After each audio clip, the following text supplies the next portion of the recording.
picture this. You are cruising down the highway, right? And this immense 18-wheeler just goes flying past you in the left lane. Oh, yeah, we see it all the time. Right, but when you look at that machine, what do you actually see? I mean, if you are like most people, you just see a truck. Just a driver holding the wheel in a giant trailer. Exactly. You just see the self-contained unit moving from point A to point B. But what you are not seeing is this totally invisible, high-stakes command center that is actually pulling the strings behind the scenes. Which is fascinating because it is entirely invisible to the average commuter. But, without that command center, that 18-wheeler you just saw wouldn't even know where to go. Nothing would move. Literally nothing. The perception of what a trucking dispatcher actually does is just, well, it is decades behind the reality of what they're doing right now in 2026. Okay, let's unpack this. Because our mission for today's deep dive is to explore this incredible 2026 industry excerpt titled Dispatching Services in the Modern Trucking Industry. And the evolution here is just striking. It really is a massive shift. I mean, it feels like old school dispatching used to be akin to a really simple dating app. Yeah, a basic matchmaking service. Right. You have a truck that is empty. You have a load of freight that needs to be moved.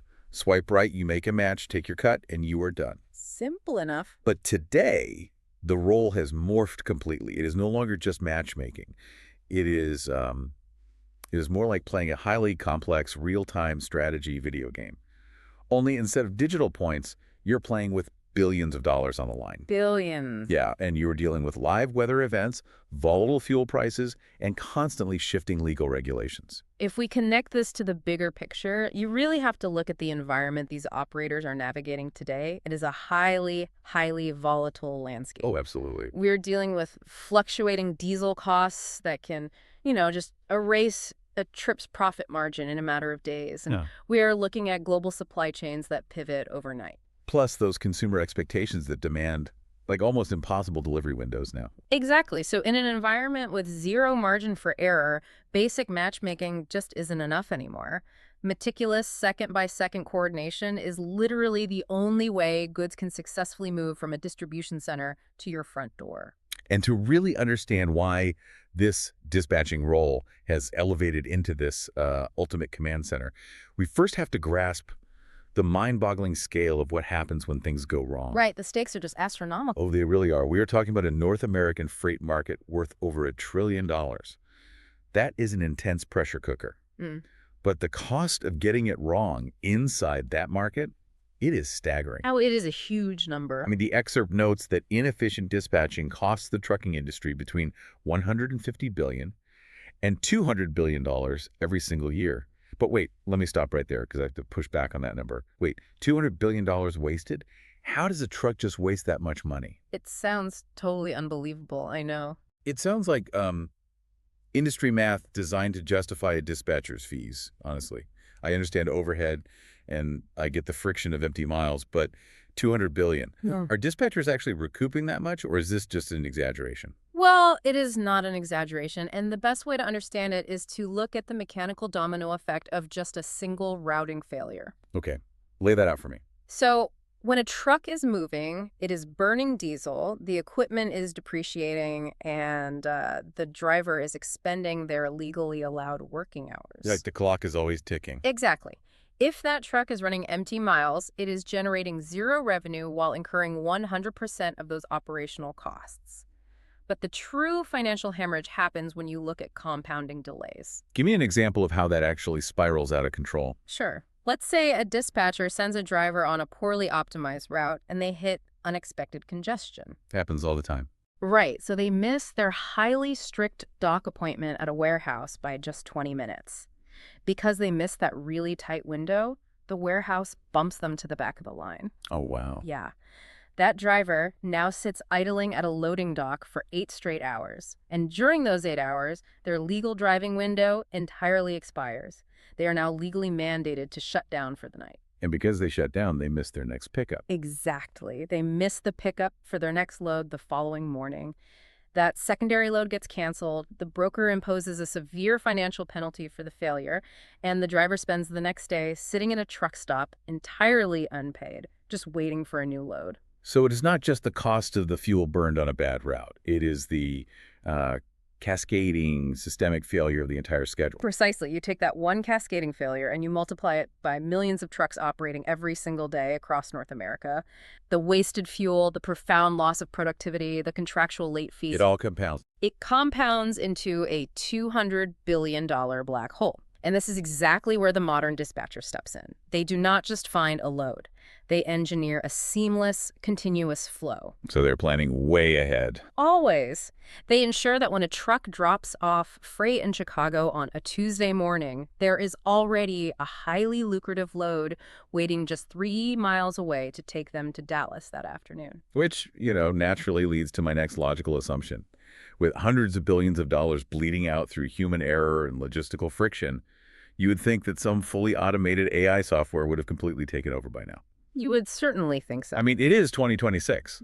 Silicon Valley has the capability to build a supercomputer, feed it the geographic data, fix the math, route the trucks perfectly, and just eliminate the human element entirely. But strangely, that hasn't happened. It hasn't happened at all, and it is certainly not for a lack of incredible technology. I mean, the modern systems out there right now are phenomenal pieces of engineering. Oh, the tech is wild. It really is. They pull in real-time data from a staggering number of sources.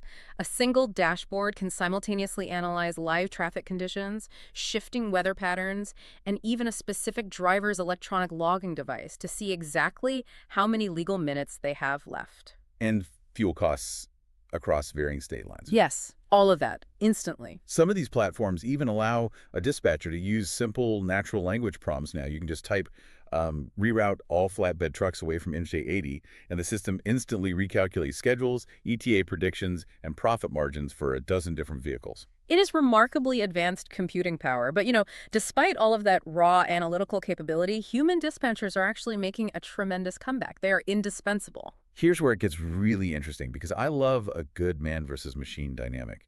And the way I see it, modern dispatching is operating almost exactly like an airplane autopilot. Oh, that is a great analogy. Right.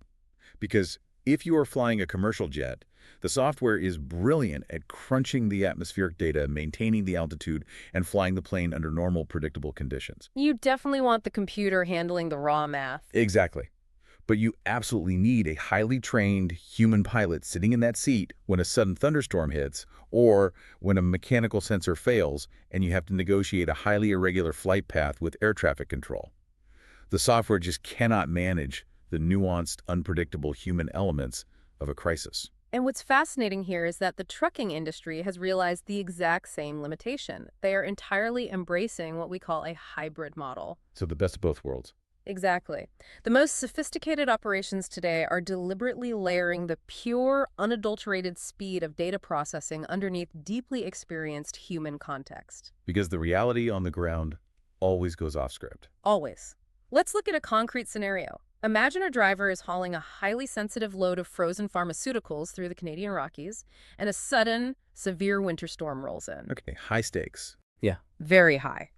The AI routing software immediately recalculates and suggests an alternate route that saves 20 miles and mathematically optimizes the fuel consumption. It looks totally perfect on a spreadsheet. But the human dispatcher sees something the machine doesn't. Exactly. The human dispatcher possesses what the industry refers to as tribal knowledge. Tribal knowledge, I love that term. It is crucial.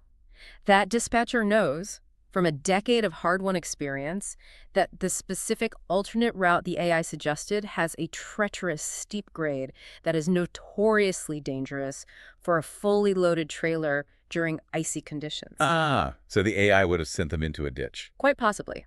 The dispatcher also knows that the specific broker who ordered this load is unforgiving about delays, but highly communicative if you give them advance warning. And the algorithm cannot make that phone call. Right. The algorithm cannot call up that freight broker, explain the nuance of the ice storm, and negotiate a premium rate to cover the extra time required to take a safer, longer route. That concept of tribal knowledge is fascinating. It is this deeply ingrained intuition about specific shipping lanes, the reputation of certain loading facilities, and the subtle, unspoken market conditions that haven't been translated into data points yet. Because an algorithm cannot calm down a deeply frustrated driver who has been trapped at a disorganized receiver for 6 hours. It cannot build a relationship of trust with a broker over 3 years of reliable communication. Yeah, technology is trying to capture some of those variables, but it is just miles away from replacing the human intuition that actually keeps the supply chain flowing when the environment gets chaotic. Exactly. Okay, so we have established that these human tech hybrid dispatchers are essentially plugging up a $200 billion leak in the system. But let's look at how they actually operate as a business. Because they aren't the ones out there buying the diesel or driving the trucks. How are they structuring their compensation? Well, the business structure generally falls into a few different pricing models. The most prevalent is a percentage-based model, where the dispatcher takes a direct cut of the gross revenue from each load they secure. And what does that usually look like? Typically, this falls anywhere between 4% and 10% of the load's value. But there are flat fee and hybrid structures as well, right? Yes, you have flat fee models, which charge a set weekly or monthly price regardless of the revenue generated. That structure tends to work well for fleets with highly consistent, predictable freight volume. Makes sense. And then you have hybrid models blending a lower monthly subscription fee with a much smaller percentage cut per load. It really comes down to the size of the operation and the level of bespoke, hands-on service the carrier requires. All right. I need to jump in here and challenge this from the perspective of the listener. If I am a driver, an independent owner-operator, giving up 10% of my revenue to someone sitting at a comfortable climate-controlled desk sounds like a massive cut. It definitely sounds steep at first glance. Right. I mean, I am out there dealing with the physical exhaustion of the road, carrying the insurance liability. That is not just a service fee. That is practically an equity stake in my labor. Is it actually worth it? Does the math justify that kind of cut? It is a vital question, and it is the exact calculation every independent operator has to make. But when you look at the empirical return on investment, a high-tier dispatcher is not an expense. They are a revenue multiplier. Okay, how so? They pay for themselves in three specific ways. First, they dramatically elevate the gross revenue by using their established relationships to secure premium freight that a solo driver simply cannot access from a public load board. So better paying loads right out of the gate. Exactly. Second, they virtually eliminate the profit-killing empty miles we discussed earlier. But it is a third reason that really caught my attention in the reading. It goes beyond just making money.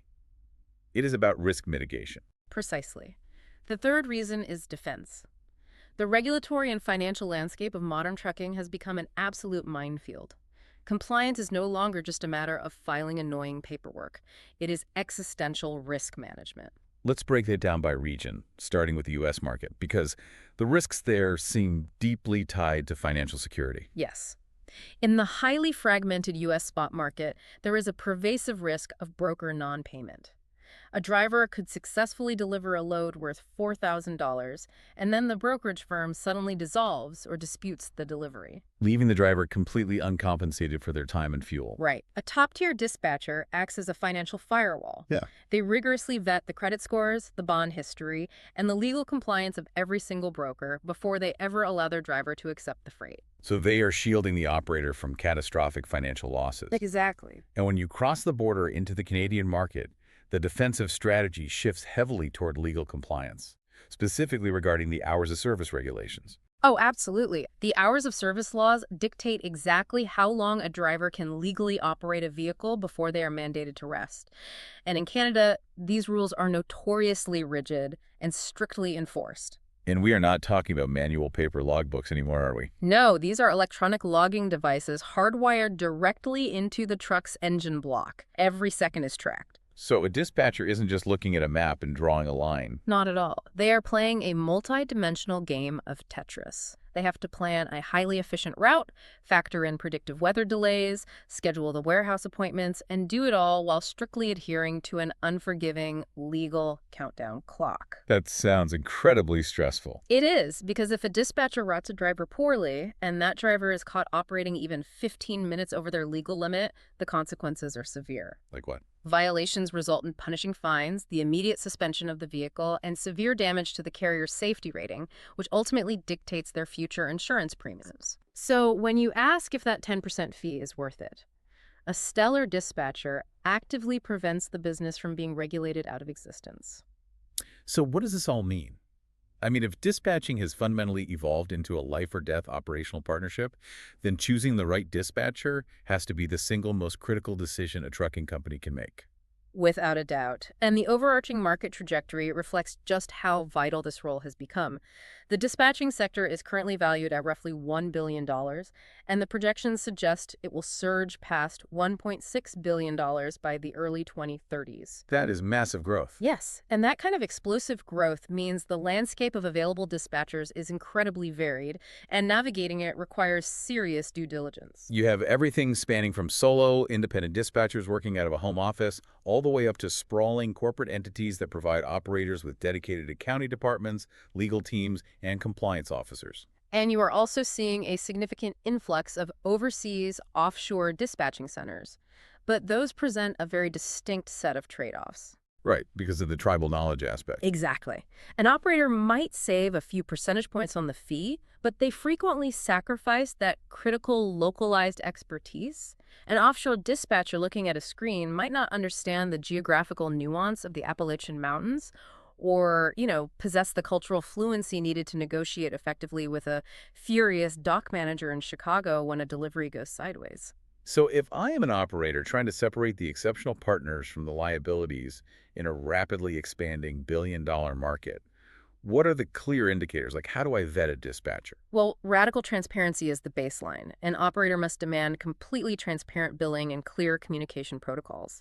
But the absolute golden rule of vetting is ensuring the operator retains total autonomy over their own equipment. So avoiding forced dispatching, You must explicitly avoid what the industry calls forced dispatching. where the dispatcher essentially acts as a boss rather than a partner, dictating exactly where the driver goes and what freight they haul, regardless of whether it makes strategic sense for the driver's specific business goals. Exactly. It completely strips away the autonomy of being an independent contractor. A premium dispatcher presents optimized options. They do not issue mandates. Right. And looking ahead, there are a couple of macro trends actively reshaping how these partnerships operate. We are seeing a significant migration away from the volatile spot market. Yes, the spot market is essentially finding freight on the fly, day by day. It is highly reactive and subject to wild price swings. Savvy dispatchers are aggressively steering their clients towards stable, dedicated contract freight. Because it provides the predictability required to actually scale business. Exactly. Additionally, there is a profound push towards specialization. Because specialized freight requires that nuanced hybrid intelligence we discussed earlier, right? Precisely.